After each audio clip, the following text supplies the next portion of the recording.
শেষ মুহূর্তে বড় চমক নিয়ে হাজির হলো শাকিব খানের ঢাকা ক্যাপিটালস। নিজেদের প্রথম ম্যাচের আগে এবার একসঙ্গে দুই বিদেশি তারকাকে দলে ভিড়িয়ে সারপ্রাইজ দিল ফ্র্যাঞ্চাইজিটি, যারা কিনা তাদের শক্তিমত্তা দ্বিগুণ করবে। পাশাপাশি ব্যাটিং বোলিংয়ের ভারসাম্য গড়ে এখন টুর্নামেন্টের অন্যতম হট ফেভারিট টিম বনে গেল তারা।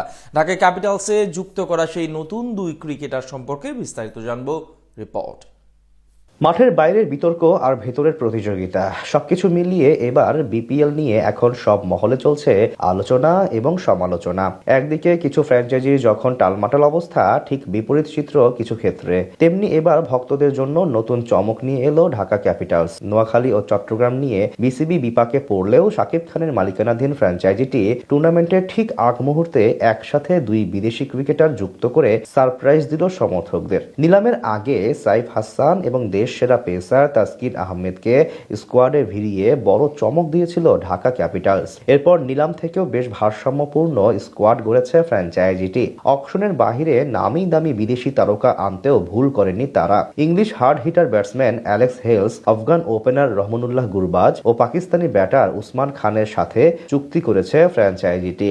তবে টুর্নামেন্ট শুরুর আগে পেস ইউনিট এবং মিডল অর্ডার নিয়ে খানিকটা চিন্তায় ছিল তারা। এবার সেই সমস্যার নিরসনে নতুন দুই বিদেশি যুক্ত করলো ঢাকা ক্যাপিটালস। সেখানে প্রথম জন হলেন পাকিস্তান জাতীয় দলের হয়ে 11 ম্যাচে 16 উইকেট শিকার করা সালমান মির্জা। বামহাতি এই স্পিড স্টারের স্বীকৃত টি-20 ক্রিকেটে 34 ম্যাচে আছে 55 উইকেট নেওয়ার রেকর্ড। ইকোনমির রেটটাও দারুণ। পেস বোলার হওয়া সত্ত্বেও ওভার প্রতি মাত্র 6.90 রান খরচ করেন তিনি। গড় মাত্র 15.27। সবশেষ পিএসএল এ রিশাদের দল লাহোর কালান্দার্সের হয়ে 4 ম্যাচে নিয়েছিলেন 9 উইকেট। এছাড়া প্রথম শ্রেণীর ক্রিকেটে 6 ম্যাচে করেছেন 229 রান। বলা চলে তার আগমনে তাসকিন সাইফুদ্দিনের সাথে একজন ভালো পেস বোলিং ব্যাকআপ পেয়ে গেল। এছাড়া চলমান আইএল টি-20 লিগে দুর্দান্ত পারফরমেন্স করে আলোচনায় আসা খুজিমা তানভীরকেও দলে ভিড়িয়েছে ফ্র্যাঞ্চাইজিটি।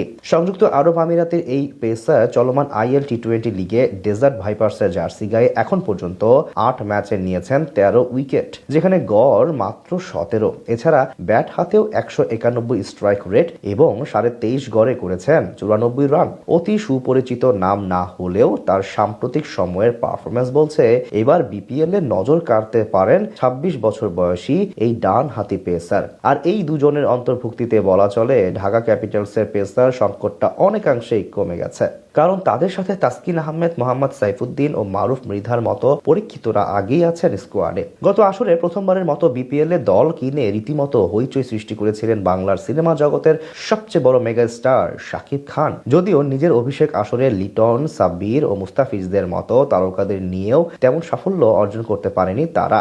আর সে কারণে নিলাম এবং নিলামের বাইরে থেকে ক্রিকেটার নিয়ে 2026 মৌসুমের জন্য সবচেয়ে শক্তিশালী স্কোয়াড গড়েছে ঢাকা ক্যাপিটালস।